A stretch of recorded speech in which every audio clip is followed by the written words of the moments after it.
Good morning students, welcome to my channel dreams make real. बच्चों, my name is Deepali Garg और आज मैं आप लोगों को 10th क्लास की हिंदी की वर्कशीट कार्यपत्रक नंबर 65 आपकी जो 9 दिसंबर 2020 को आई है, आज मैं आपको अच्छे से समझाऊंगी और बहुत ही आसान इसमें प्रश्न दिए गए हैं, उनके उत्तर आज मैं आपको कराऊंगी। तो बच्चों, आपको पूरी वीडियो बहुत ध्यान से देखनी है। आज की हमारी कार्यपत्रक माता की आंचल से आई है। पहले भी हमारी वर्कशीट जो इसी पार्ट से आई थी, तो इसका आज पार्ट 2 लेकर हम लोग आए हैं।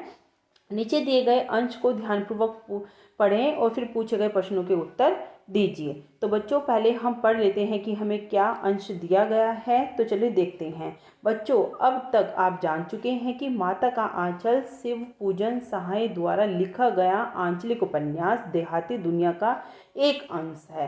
किसका अंश है? देहाती दुनिया का, जिसमें लेखक ने अपने बचपन की यादों का चित्रण किया है। लेखक ने अपने बचपन की सारी बातें इसमें बताई हैं, शेयर की हैं। बचपन की कई मीठी यादें हम सभी के जीवन को रोचक और महत्वपूर्ण अनुभव होता है। बच्चों, आपके जीवन में भी बहुत सारी बातें ऐसी होंगी बचपन की जो आपको आज भी याद आती होंगी। कुछ बातें अच्छी होंगी, कुछ बातें बुरी भी होंगी बचपन की, है ना। आती है ना, आप लोगों को सभी को याद आती हैं बच्चों। विशेषकर ग्रामीण परिवेश में जो उन्मुक्तता और खुला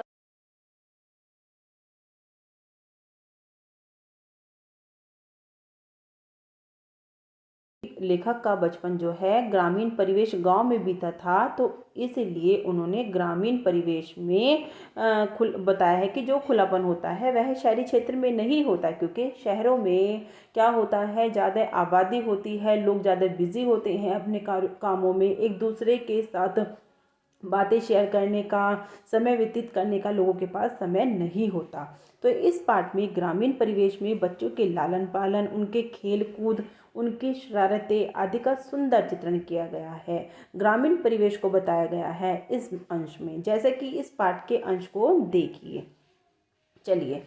उनके साथ हंसते हंसते जब हम घर आते तो उनके साथ ही हम भी चौके पर खाने बैठते थे। लेखक ने बताया है कि जब हम अपने पिता के साथ घूमने जाते थे और हंसते हंसते वापस घर आते थे, तो हम भी खाना खाने के लिए वहीं पर, जहाँ पर माँ खाना बनाया करती थी चूल्हे पर, तो हम सब वहीं पर खाना खाने बैठ जाते थे। क्योंकि पहले ऐसे ही होता था गांव में, जहाँ पर चूल्हा रखा जाता था वहीं पर सारे लोग इकट्ठे बैठकर खाना खाया करते थे।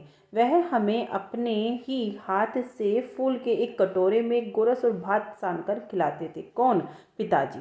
बताया है लेखक ने कि पिताजी हमें अपने हाथ से एक कटोरे में गोरस और भात, गोरस होता है दूध, दही, मट्ठा, छाछ, गाय के दूध से जितनी भी चीज़ें बनती हैं, है ना, और भात होता है उबला हुआ चावल, को मिलाकर खिलाते थे। जब हम खाकर अफर जाते तब मैया थोड़ा और खिलाने का हट करती थी। मतलब बोल रहे हैं लेखक कि जब हमारा पेट भर जाता था उसके बाद भी माँ कहती थी कि थोड़ा और खिला दो। जब बाबूजी से कहने लगती, वह बाबूजी से क्या कहने लगती थी कि आप तो चार चार दाने के कोर मुंह।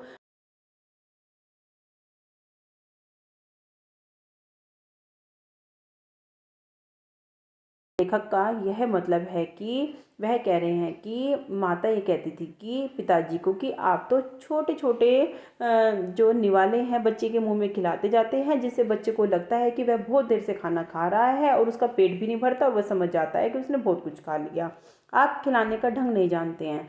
तो माता पिताजी को कहती है कि आप तो खिलाने का ढंग ही नहीं जानते, बच्चे को मुंह भरकर खिलाना चाहिए, बच्चे को बड़े बड़े निवाले खिलाने चाहिए। वे कहती हैं कि जब खाएगा बड़े बड़े कोर, मतलब जब खाएगा पेट भर दाना तब पाएगा दुनिया में ठोर, क्योंकि तभी दुनिया में सरवाइव कर सकता है बच्चा। जब उसका पेट भरेगा, ज़्यादा ज़्यादा खाएगा, तभी वो दुनिया में सरवाइव कर सकता है। क्योंकि ग्रामीण परिवेश में बच्चों को भी बहुत ज़्यादा परिश्रम करना होता है। उन बच्चों का, ग्रामीण बच्चों का जो रहन सहन खान पान होता है वह शहरी बच्चों से काफ़ी अलग होता है, क्योंकि उन बच्चों को ज़्यादा परिश्रम करना पड़ता है, ज़्यादा पेट भरने के लिए उनको ज़्यादा खाने की आवश्यकता होती है ना। तो यही बताया है कि ज़्यादा खाना चाहिए, तभी तो वो दुनिया में सर्वाइव कर पाएगा, मेहनत कर पाएगा, आगे बढ़ पाएगा। तो ऐसा लेखक की मदर बोल रही हैं। देखिए मैं खिलाती हूँ, तो वो कह रही है देखो मैं खिलाती हूँ, देखो मैं कैसे खिलाऊंगी। मर्दुए क्या जाने कि बच्चे को कैसे खिलाना चाहिए। मर्दुए मतलब मर्द, आदमी क्या जाने कि बच्चे को कैसे खिलाना चाहिए, कैसे उनका पेट भरना चाहिए। और महतारी के हाथ से खाने पर बच्चों का पेट भी भरता है। और महतारी मतलब माता के हाथ से खाने पर ही बच्चे का पेट भरता है। यह कहकर वह थाली में दही, भात, शांति और अलग अलग तोता, मैना, कबूतर, हंस, मोर आदि के बनावटी नाम से कोर बनाकर यह कहते हुए खिलाती जाती। मतलब लेखक ने बताया है कि ऐसा कहते हुए माँ जो है दही और चावल को एक साथ मिलाती थी।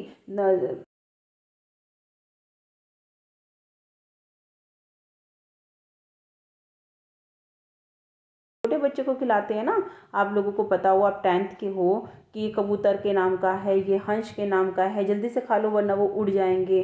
तो इस तरह से कहकर खिलाती जाती थी और हमारा पेट भर जाता था, है ना। तो कवि यही कह रहे हैं लेखक कि इस तरह से माँ सबके अलग अलग नाम लेकर रहती थी और मुझे ये कहती थी कि ये इसके नाम का है, इसके नाम का है, और हम खाते जाते थे क्योंकि बच्चों को ये सब चीज़ें अच्छी लगती हैं, कबूतर, मैना, तोता, और हमारा पेट भी भर जाता था और हम ज़्यादा खा भी लेते थे। हमें लगता था कि कहीं में उड़ ना जाए, हम फटाफट से खा लेते थे सारी चीज़ों को।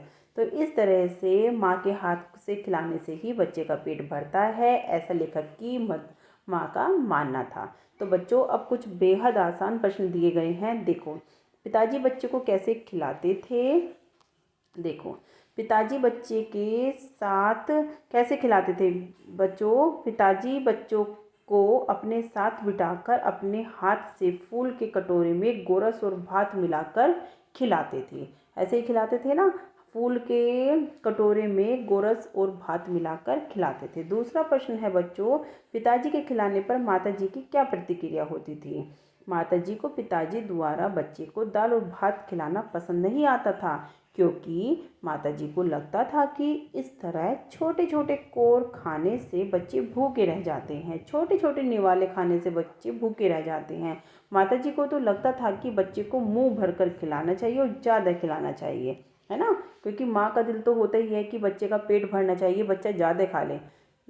आपने देखा भी होगा, घर में छोटा बच्चा होता है तो माँ को लगता है कि बच्चे को और खिला दो और खिला दो, लेकिन पिताजी को फिर भी लगता है कि बच्चे ने अपने लायक खा लिया, उसका पेट भर गया है। तो माँ का दिल बच्चे के लिए कुछ और ही होता है। बच्चे को खिलाने के संबंध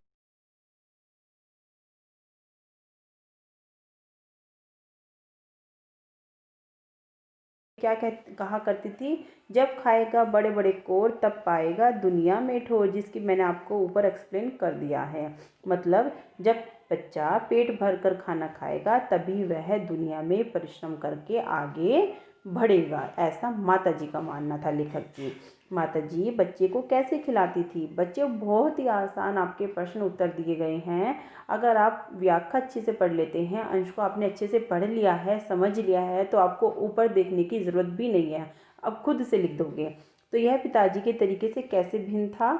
तो बच्चों, माताजी थाली में दही भात लेकर बच्चे को अलग अलग नाम जैसे कि कबूतर, तोता, मैना, हंस, मोर आदि के बनावटी नाम लेकर खिलाती थी और बोलती थी कि नहीं खाओगे तो वे उड़ जाएंगे, है ना, जैसे हम भी छोटे बच्चे को खिलाते हैं।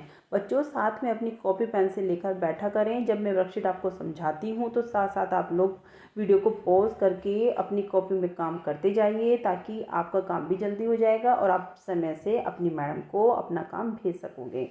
आप बचपन में खाना खाने की किसी घटना को लिखिए। तो बच्चों, आपको अपना एक्सपीरियंस लिखना है कि खाना खाने से संबंधित कोई भी घटना आपके बचपन में हुई है ना, और आपको याद आती है ऐसी कोई भी घटना कि आप अपने दोस्त के साथ, मम्मी पापा के साथ कहीं गए हैं, खाना खाने के लिए बैठे हैं, कुछ हो गया है ना, तो आपको वो घटना लिखनी है। मैंने तो अपना एक्सपीरियंस बता दिया।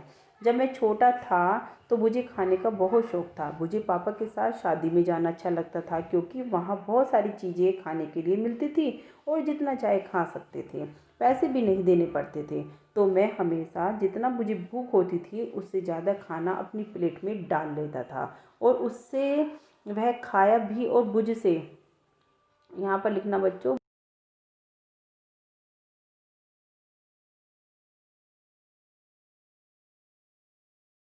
खाना प्लेट में लेना चाहिए जितना तुम खा सको, है ना, जितना तुम खा सको, सको आएगा यहाँ पर, सबको ज़्यादा खाना लेने से व्यर्थ करना गलत आदत है, क्योंकि हो सकता है कि तुम ज़्यादा खाना लेकर प्लेट में झूठा डालते हो, वह किसी गरीब के काम आ जाता। अब उस टाइम मुझे उनकी बात अच्छी नहीं लगी, पर अब मैं बड़ा हो गया हूँ, मुझे समझ आ गई है कि खाना व्यर्थ नहीं करना चाहिए। या अन्न, अन्न लिख देना बच्चों, अन्न, अन्न व्यर्थ नहीं करना चाहिए। अब मैं ज़्यादा पापा के साथ शादी में भी नहीं जाता। पापा मुझे कितनी बार बोलते हैं कि बेटा चलो मेरे साथ, लेकिन मुझे उनकी वही बात याद आ जाती है कि कहीं पापा के साथ जाकर भूखे पेट न वापस आना पड़े। तो बच्चों, इस तरह से मुझे तो यही इंसिडेंट याद आ रहा था अपने बचपन का। और खाने से रिलेटेड आप अपना कोई भी आपको एक्सपीरियंस जो आपने शेयर किया है या कभी आप करना चाहते हैं हमारे साथ, तो बच्चों आप लोग वही लिखना। तो इस तरह से बच्चों आपकी बहुत आसान वर्कशीट जो आज थी माता का आंचल पार्ट 2 वह पूरी होती है। बच्चों, मेरे पढ़ाने से आपको लाभ मिल रहा होगा, तो वीडियो को लाइक और चैनल को सब्सक्राइब जरूर करना। Thank you.